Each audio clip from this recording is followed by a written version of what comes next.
கூட்டத்தை பார்க்கின்ற பொழுது எதிரிகள் நமக்கு எதிரே இல்லை என்பதை நிரூபித்து காட்டுகின்றது. அனைத்து இந்திய அண்ணா திராவிட முன்னேற்ற கழகத்தை எந்த கொம்பனாலும் ஒன்று செய்ய முடியாது. இது பொன்மனச்சம்பல் புரட்சி தலைவர் எம்ஜிஆர் தோற்றுவித்த இயக்கம், அம்மா கட்டிக்காத்த இயக்கம். ஆகவே இருவரும் தலைவர்கள் இறைவனுடைய சக்தி பெற்றவர்கள், இறைவனை நாம் பெற்றிருக்கின்றோம்.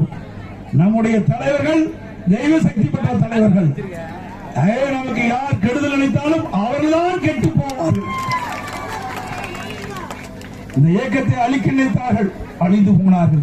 இந்த இயக்கத்தை கெடுக்க நினைத்தார்கள், கெட்டு போனார்கள். இதுதான் இன்றைய நிலை. திராவிட மாடல் ஆட்சி என்று சொல்லிக் கொண்டிருக்கின்ற பொம்மை முதலமைச்சர் திரு ஸ்டாலின் அவர்கள் 100% அவர்கள் அறிவித்த தேர்தல் அறிக்கை நிறைவேற்றப்பட்டதாக ஒரு பொய்யை சொல்லி முழு பூசணிக்காயை சோற்றிலே மறைத்துக் கொண்டிருக்கின்றார்.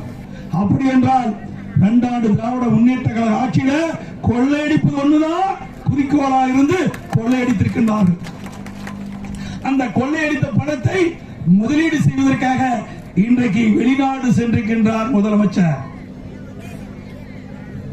தொழில் முதலீட்டு ஈர்க்க செல்லவில்லை.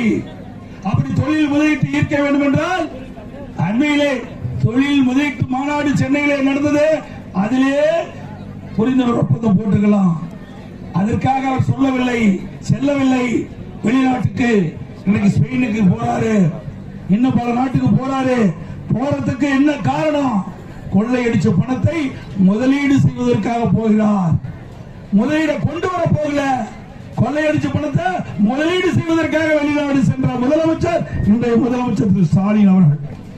இன்னைக்கு கொடுக்கப்பட்ட வாக்குறுதியை நிறைவேற்றாத அரசாங்கத்திற்கு, கொடுக்கப்பட்ட வாக்குறுதியை நிறைவேற்றாத கட்சிக்கு இந்த தேர்தலில் சரியான மரண தண்டனை கொடுங்கள், மரண அடியை கொடுங்கள்.